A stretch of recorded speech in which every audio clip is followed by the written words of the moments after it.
fires me Seattle up. Mariners Let's go, is Dylan Moore. the AL Player of the Week presented by Chevrolet. Congrats, brother. Congrats. What do you get for that?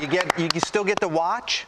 Do you get a watch for that, Dylan? I have no idea. No, it's my first time Wait, winning. I have no idea what I Be get. on the lookout for a watch that you'll never wear. You want it? You want it? How did you find out, Dylan? Who told you that you won? This is a good story. I was out and about, and Ty France, who had won it in the previous week, he texted me and he former said, "Congrats." teammate. I said, "For what?" And he said, "You won it." And I said, "That's great." Yeah. You mentioned that this is the first time in your career that you've won Player of the Week honors. What was it about this week? What's been working for you well, particularly at the plate?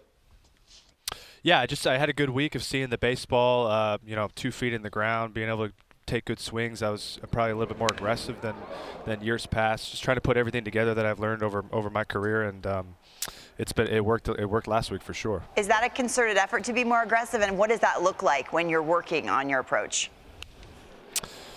Yeah, I just think that in the past I've probably been a little bit too passive, trying to not necessarily look for the walk, but just making sure I'm not chasing, not playing every day. Trying to see some pitches, whatever it is. But being more aggressive definitely worked last week, and I like where my swing's at. And when you're feeling good, you like where your swing's at. You want to get as many swings as possible off. Take me through, I'm looking at your bio, 7th round pick, grinded out utility. I kind of similar to what I was like. So I'm like, you're starting to figure this out.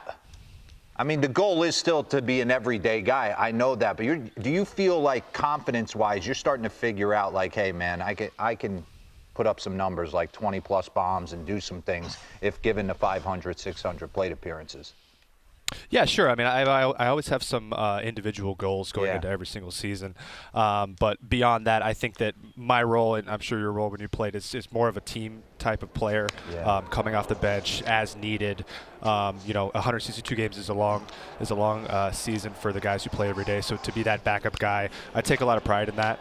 But I do enjoy, when I get to play every day and be on the field. It's what I love to do. It's what I've always wanted to do. And putting everything I learned together for the past for my entire career, and what's worked, and running with that. You feel like it keeps you focused moving around different spots?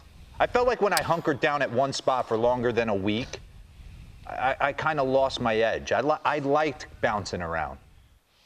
Yeah, it's definitely it's different. Infield and outfield is just totally different. Ball games, and there's different angles you have to take, left side, right side of the infield. So yeah, you definitely have to stay sharp. You have to stay privy to what the game is asking you to do, what the manager may do, different moves in different areas, and like I said, I've taken that over the course of my career and try to do the best with it. Dylan, what's the vibe in the clubhouse right now? You guys have been kind of hovering around 500, but how's it feeling out in the clubhouse right now in Seattle? It's good. We got a good group of guys. We are performing well offensively, trying to take some pressure off the pitchers. And I think that, that's kind of one of those things that over the course of a season, it kind of goes back and forth. Sometimes the pitchers pick us up, sometimes the hitters pick us up. But I like where we're at offensively.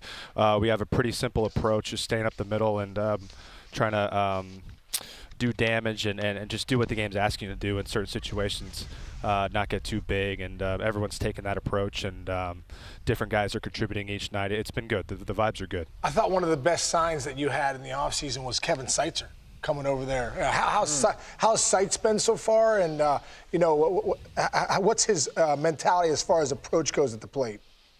Seitz has been great. Obviously, a great hitter in his era, so he knew he's been there, he's done that.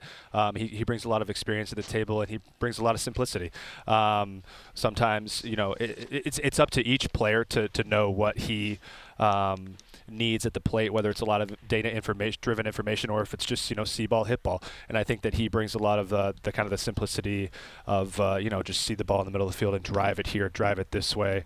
If it's a sinker ball, or hit it in the air. If it's a ride guy, maybe a little more of a low line drive. He just keeps it simple, and he's bringing like a very easygoing confidence to the team.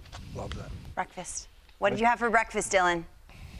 What did I have for breakfast? Yeah. I had an omelet. I had a couple eggs over easy. There you go. Some toast and some berries. He likes runny, Pretty What do runny you yolk got? in What the do you, egg. omelet. What's in your omelet? They do. I do. I do too. I'm over Spinach, medium. onions, spinach, onions, and cheese. Yeah, Cheddar not cheese. bad. All right. Super easy. You're in the lineup playing right field as Mariners and Red Sox getting ready to play a little afternoon baseball at Fenway Park. Dylan, once again, congratulations on being named American League Player of the Week presented by Chevrolet, and thank you for the time. Thanks, guys. Thanks for having me. Take one over the monster today. Nothing cooler than going over the monster.